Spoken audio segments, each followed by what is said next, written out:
रात को मेरे जेठ जी के कमरे से चीखों की आवाज़ आती थी। मेरी जेठानी नहीं थी, कब की मर चुकी थी। जेठ जी का राज जानने के लिए एक रात मैं उनके कमरे में छुप गई। फिर जेठ जी ने जो किया है भगवान। जब मैंने पहली बार वह दिल दहलाने वाली चीखों की आवाज़ सुनी तो मैं पूरी तरह से घबरा गई थी। मैं गहरी नींद से हड़बड़ाकर उठ बैठी और चीखने चिल्लाने की आवाज़ें पूरी हवेली में गूंज रही थी। उस समय चारों ओर सन्नाटा था। मेरे कमरे में बहुत अंधेरा था। मैंने हाथ टटोलते हुए साइड टेबल का लैंप जलाया। मैंने घड़ी की तरफ देखा तो 1 बज रहे थे और चीख पुकार की आवाज़ें पूरी हवेली में गूंज रही थी। मैं हैरान थी कि मेरे बगल में लेटे मेरे पति संजय अभी नींद में सोए हुए थे। इतने शोर में उन्हें नींद कैसे आ सकती है? कल ही तो मैं संजय की दुल्हन बनकर इस घर में आई थी। मेरी शादी बड़ी धूमधाम से संजय से हुई थी। मैं बहुत अमीर खानदान की बहू बनी थी। मैं भी एक अमीर खानदान से थी। मेरे सास ससुर कब के मर चुके थे। जेठ जी बहुत देख रेख वाले इंसान थे। उनके व्यवहार की अच्छी तरह से जानती थी। मेरी संजय से लव मैरिज की शादी थी। हमने एक दूसरे को शादी के लिए खुद ही पसंद किया था और वहीं से हमारी फ़ोन पर बातें होना शुरू हो गई। हम दोनों की अमीर खानदान से थे, इसलिए किसी को भी इस रिश्ते पर ऐतराज़ नहीं हुआ। मेरी शादी की पहली रात थी और उसी रात मैंने चीखें सुनी थी। एक लड़की की चीखें की आवाज़ थी, जैसे वह अपनी मदद के लिए किसी को पुकार रही हो। पहले तो मैंने सोचा कि कमरे के बाहर जाकर देखूं कि आवाज़ें किसकी हैं, कौन है जो इस वक्त इस तरह आवाज़ों से चिल्ला रहा है। लेकिन मैं एक दिन की दुल्हन थी तो यूँ कैसे मुंह उठाकर कमरे से बाहर निकल जाती थी। आधा घंटा यह आवाज़ गूंजती रही। उसके बाद शांति छा गई। मुझे संजय की नींद देखकर बड़ी हैरियत हो रही थी। वह इतने शोर में कैसे सो सकता था। लेकिन कुछ देर के बाद आवाज़ आनी ऐसे बंद हो गई जैसे कभी शोर हुआ ही न हो। मैं दोबारा से लेट गई और अब मेरी आँख में नींद कोसों दूर जा चुकी थी। मेरा दिमाग बार बार उस चिल्लाने वाली लड़की की तरफ जा रहा था। कौन थी वह लड़की और वह ऐसे क्यों चिल्ला रही थी और उसकी आवाज़ पर सब लोग क्यों खामोश थे, वरना एक हलचल सी मच जानी चाहिए थी। फिर मुझे कुछ डर सा महसूस होने लगा था, क्योंकि जहाँ यह हवेली बनी हुई थी वहाँ आसपास केवल जंगल ही थे। गांव तो 3-4 मील की दूरी पर था। मैं कुछ दिनों के लिए गांव आई हुई थी, क्योंकि मुझे रहना तो शहर में ही था।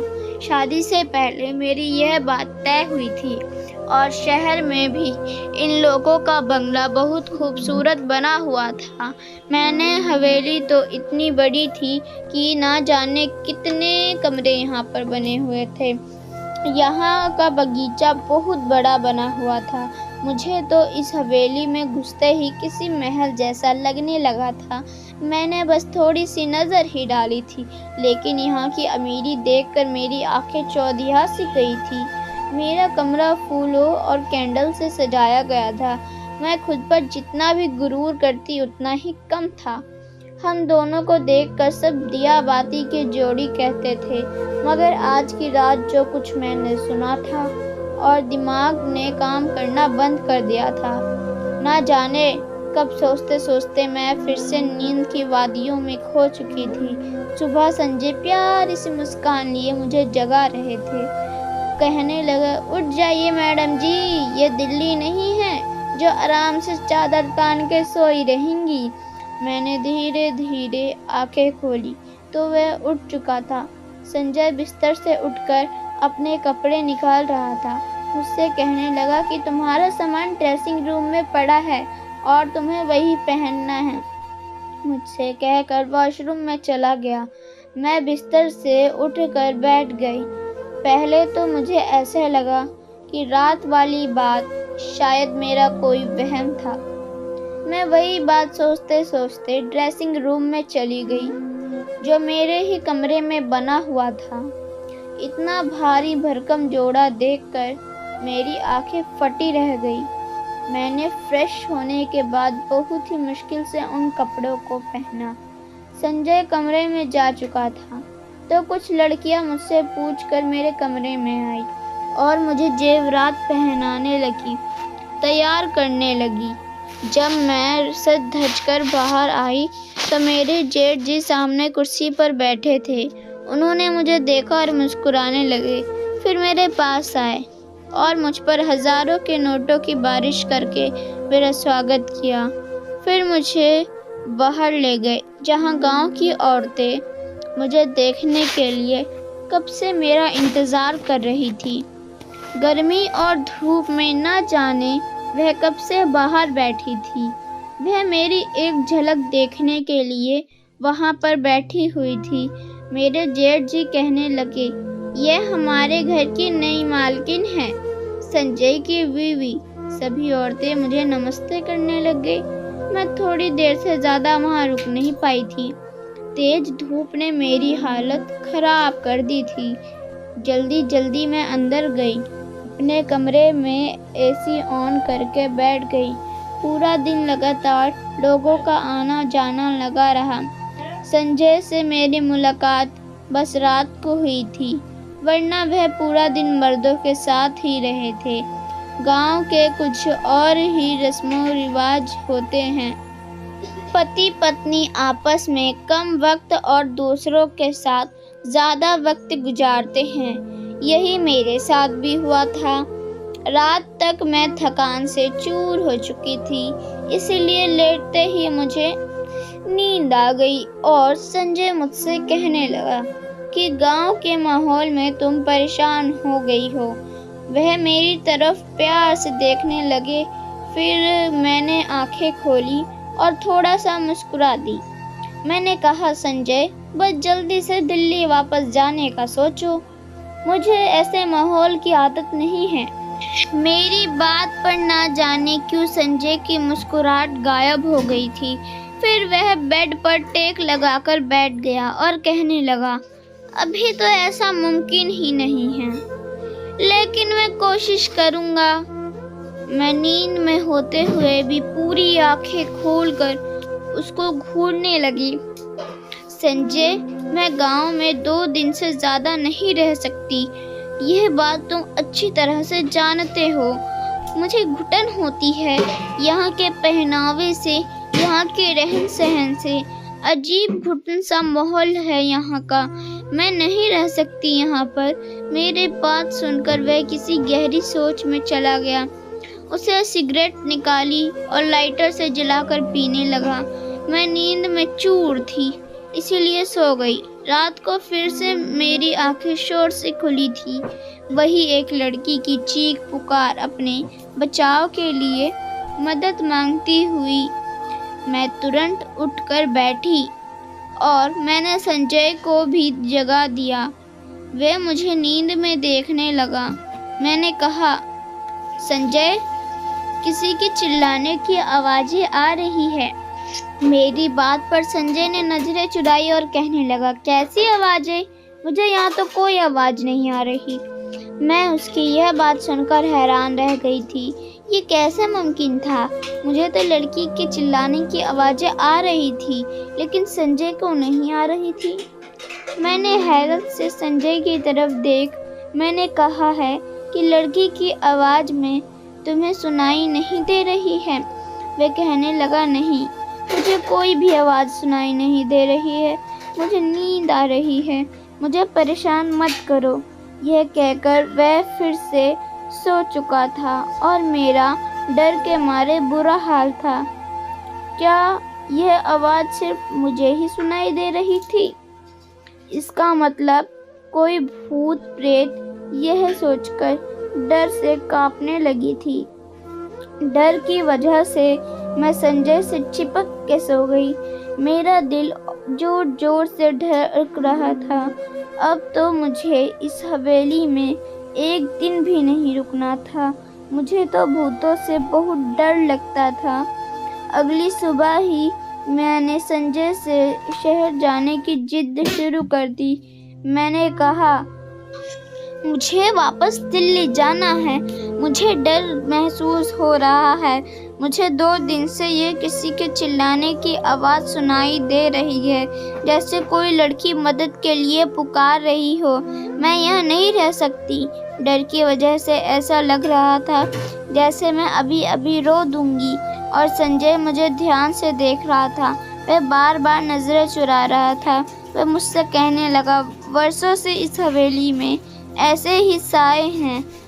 किसी किसी को ऐसी आवाज़ें सुनाई देती है जैसे कि तुम्हें दे रही है, लेकिन उन साए ने कभी भी हमें नुकसान नहीं पहुंचाया। वरना क्या यहाँ मेरी भाभियाँ रह सकती थी? मुझे संजय की किसी भी बात से चैन नहीं मिल रहा था। मुझे बस दिल्ली जाने का इंतज़ार था। सुबह नाश्ते के वक्त मेरे जेठ जी ने संजय से पूछा कि तुम दिल्ली वापस कब जा रहे हो।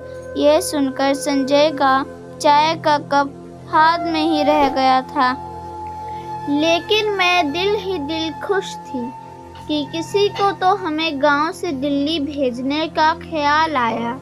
संजय ने कहा, भाई, जो आपका आदेश। संजय ने बहुत ही मुश्किल से यह बात कही थी। यह अपने बड़े भाई से बहुत डरता था। फिर भी कहने लगे, आज शाम को दिल्ली जाने की तैयारी करो, वहाँ के काम देखो। जाकर मैं तो खुशी के मारे फूले नहीं समा रही थी। मैंने जल्दी से चाय खत्म की और कुर्सी पीछे खिसकाकर खड़ी हो गई तो मेरा जेठ जी कहने लगे, बहू, आज तुमने नाश्ता ठीक से क्यों नहीं किया? मैंने कहा, मुझे अपनी और संजय की पैकिंग भी करनी है। शाम तक जाना है तो टाइम लग जाएगा। मेरी बात सुनकर जेठ जी संजय को घूरने लगे और कहने लगे, तुमने बहू को नहीं बताया कि अब यही हवेली में रहेगी? यह बात मेरे दिल पर लग गई और मैं आश्चर्य से संजय की तरफ देख रही थी। वो कहने लगा, मैं भूल गया था भाई। मेरे जेठ जी फिर मुझसे कहने लगे, बेटा, तुम अब हमारी इज्जत हो और हमारे घर की औरतें हवेली से बाहर कदम नहीं रखती। तुम यही रहोगी। दिल्ली में केवल संजय ही जाएगा। सुनकर तो मैं दंग रह गई थी कि संजय ने पहले ये बात मुझे क्यों नहीं बताई। उसने यही कहा था कि कुछ वक्त मुझे गांव में रहना पड़ेगा, फिर वह मुझे अपने साथ दिल्ली ले जाएगा। गुस्से की वजह से उठकर कमरे में चली गई। मुझसे झूठ बोला गया था। कुछ देर के बाद ही संजय कमरे में आया और मैं रोने लगी। मैंने कहा, मुझे इस भूत बंगले में नहीं रहना। तुमने मुझसे झूठ कहा था कि हम दिल्ली में रहेंगे। तुम अपने भाई से जाकर बता दो। मेरी बात सुनकर वह मेरे पास आकर बैठकर बहुत ही प्यार से बोला, अभी दिल्ली नहीं ले जा सकता, बस तुम कुछ महीने यहाँ रह लो। वैसे ही रहो जैसे यहाँ की औरतें रहती हैं, फिर मैं तुम्हें दिल्ली लेकर जाऊँगा। मैंने कहा, मैं तुम्हारे बिना नहीं रहूँगी। रात के वक्त वह चीखों की आवाज़ मेरी जान निकाल देगी। मुझे बहुत डर लगता है। वह मुझसे कहने लगा, तुम चीखों पर ध्यान मत दो, वह भी तुम्हें कुछ नहीं करेगा। यह तो तुमसे वादा कर सकता हूँ। तुम बस कमरा लॉक रखना और रात को बाहर मत निकलना। संजय की बातों ने तो मुझे बहुत ज़्यादा डरा दिया था। मैंने कहा, मैं अकेली रात को इस कमरे में नहीं सो सकती। संजय कुछ देर तक सोचता रहा, फिर कहने लगा कि ठीक है, मैं भाई से कहकर एक नौकरानी का इंतज़ाम करवा दूंगा। वह तुम्हारे साथ रात को इस कमरे में सो जाया करेगी, लेकिन तुम बस यह कोशिश करना कि भाई को तुमसे कोई शिकायत ना हो। मैंने इस बात पर सिर हिला दिया। संजय शाम को दिल्ली के लिए निकल चुका था और मैं अकेली रह गई। रात को मेरे साथ एक नौकरानी मेरे कमरे में सोने लगी। वह ज़मीन पर अपना बिस्तर बिछा लिया करती थी और लेट जाती थी। रात को जब वह चीखों की आवाज़ आती तो मेरी आंखें खुल जाती। मैंने महसूस किया कि जिस वक्त चीखों की आवाज़ आती थी और नौकरानी भी करवटें बदलती रहती थी, मुझे वह शक होने लगा था कि शायद वह भी उन आवाज़ों को सुन सकती है। कई बार मैंने उनसे चीखों के बारे में पूछा तो उसके चेहरे का रंग उड़ जाता और वह डर जाती थी। फिर ना मैं सर हिलाने लगती थी और कहने लगती, मैंने ऐसी कोई आवाज़ नहीं सुनी। मैंने उसके डर से यह तो अंदाज़ा लगा लिया था कि कहानी कुछ और ही है, इसीलिए उससे कहा कि मैं जानती हूँ कि वह आवाज़ें तुम्हें भी सुनाई देती हैं। मेरी बात सुनकर वह मेरे सामने हाथ जोड़ने लगी और कहने लगी, इस बात का जिक्र हवेली में किसी से भी नहीं करना, वरना बहुत बुरा होगा। उस नौकरानी की बात सुनकर मुझे जानने की चाहत होने लगी कि आखिर मालूम भी तो हो कि सारा माजरा है क्या। मैंने रात को जब वह चीखों की आवाज़ सुनी तो यह ठान लिया, सच्चाई क्या है इसका पता लगा कर ही रहूँगी, क्योंकि कहीं न कहीं मुझे यह मामला भूत प्रेत का नहीं है। रात को चिल्लाने की आवाज़ सुनकर मैं उठकर खड़ी हो गई और दबे पाँव अपने कमरों के दरवाजे के पास आई और धीरे से दरवाज़ा खोला। मुझे वह आवाज़ ऊपर की मंजिल से आ रही थी। मैं धीरे से चलती हुई ऊपर चढ़ गई। वहाँ से वह आवाज़ें मुझे और भी नज़दीक से सुनाई देने लगी थी। जब मैं उन आवाज़ों का पीछा करते हुए आगे बढ़ी तो सामने कमरे में देखकर मेरे होश उड़ गए। वह तो मेरे जेठ जी का कमरा था, जहाँ से लड़की की चीखों की आवाज़ आ रही थी। मेरे चेहरे का रंग उड़ चुका था। मैं वापस नीचे आ गई और अपने कमरे में आकर अपनी बढ़ती दिल की धड़कनों पर काबू पाने लगी। राघव यानी कि मेरे जेठ जी के कमरे से आ रही आवाज़ सुनकर मैं ये सोच भी नहीं सकती थी कि वह ऐसे भी हो सकते हैं। उनकी बीवी भी जिंदा नहीं है और ना ही उन्होंने दूसरी शादी की थी। दुनिया के सामने वह कितने बड़े थे।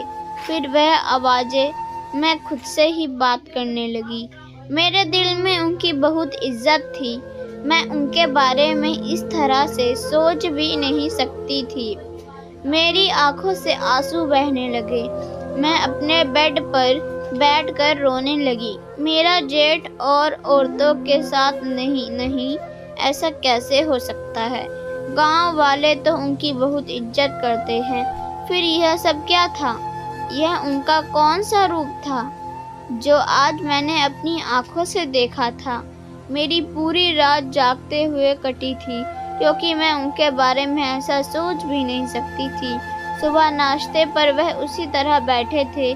मेरी आंखें देखकर चाय पीते हुए कहने लगे, संजय ने फ़ोन पर बात नहीं की मेरी बहू से, तभी रो रो के आंखें सुजा ली हैं। उनकी बात पर मैंने कोई जवाब नहीं दिया। मैं खुद ही मुस्कुराने लगी। फिर बोली कि संजय बहुत बिजी हैं, शायद टेलीफोन नहीं कर पाया होगा। मैंने उनकी बात का कोई जवाब नहीं दिया। आज तो उनकी शक्ल देखने का भी मेरा दिल नहीं चाह रहा था। कैसा दोगला इंसान है।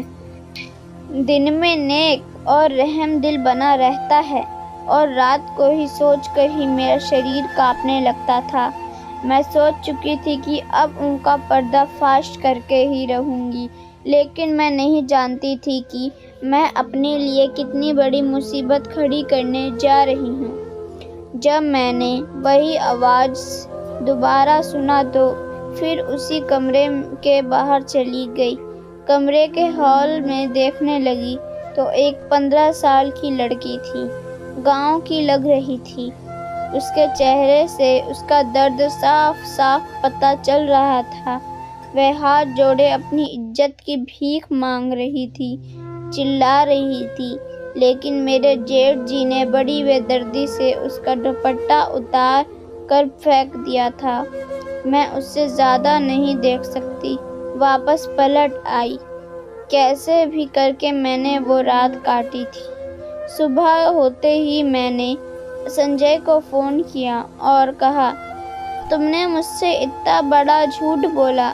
तुमने कहा हवेली में आत्माएं हैं, जबकि ऐसा कुछ भी नहीं है।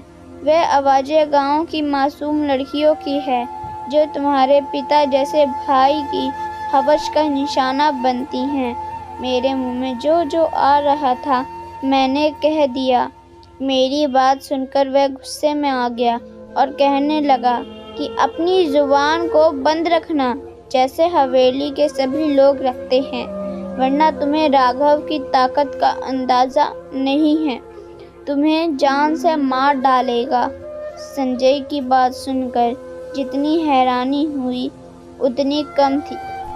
मतलब वह अपने भाई के बारे में ये सारी बातें पहले से ही जानता था और वह भी उनसे मिला हुआ था।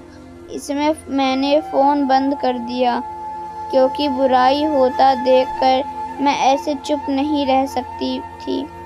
मुझे बस एक सबूत चाहिए था, क्योंकि यहाँ ऐसा कोई नहीं था जो राघव के खिलाफ एक लफ्ज़ भी बोलता है।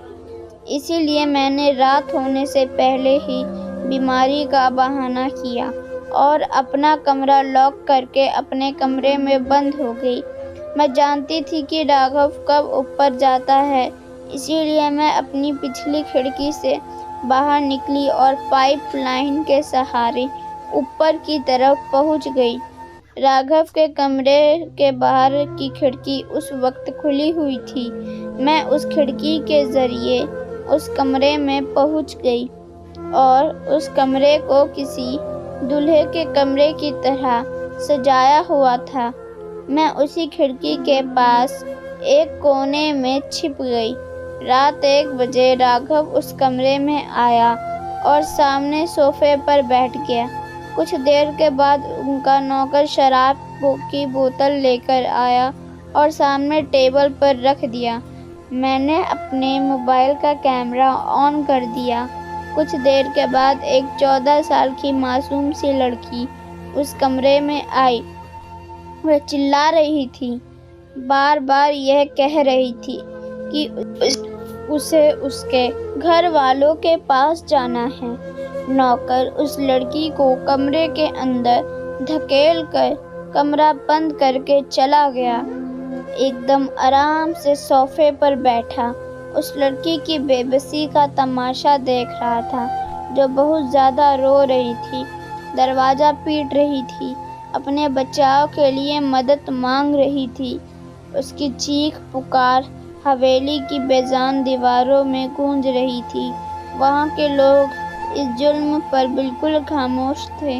वह लड़की जब दरवाज़ा बजा कर थक गई तो राघव के पास आकर हाथ जोड़ने लगी और कहने लगी, राघव साहब, मुझे छोड़ दो, मुझे जाने दो। मैं तुम्हारी बेटी की उम्र की हूँ, मुझ पर तरस खाओ। उसकी बातें सुनकर मेरा जेठ गुस्से में उठा और उसके बाल पकड़कर कहर भरी नजरों से देखते हुए बोला, किसी नीच जात की लड़की, तेरी इतनी हिम्मत कि तुम मेरे सामने जुबान चलाए। तुझे मैं बताता हूँ कि मेरे सामने जुबान चलाने वालों का मैं क्या करता हूँ। ये कहकर उसने उस लड़की को बड़ी जोर से ज़मीन पर पटका, फिर उसकी गर्दन पर अपने पैर से मारने लगा। वह लड़की दर्द से बिलबिला उठी थी और मैं यह सब नहीं देख पा रही थी।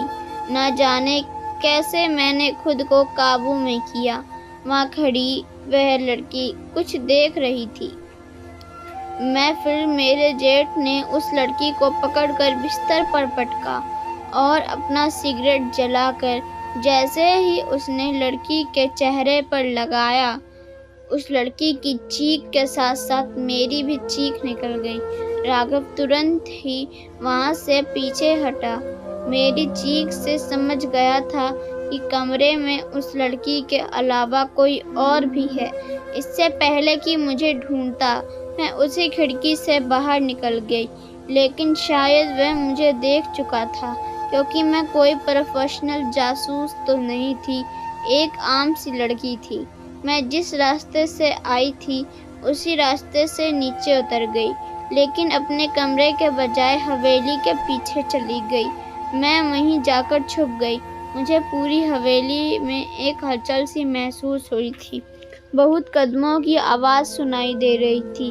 मैं एक घनी झाड़ी में छुप गई। बहुत से नौकर टॉर्च जलाए मुझे ढूंढ रहे थे। मैं तो सांस लेना ही भूल गई थी। मुझे डर था कि अब मैं पकड़ी जाऊंगी।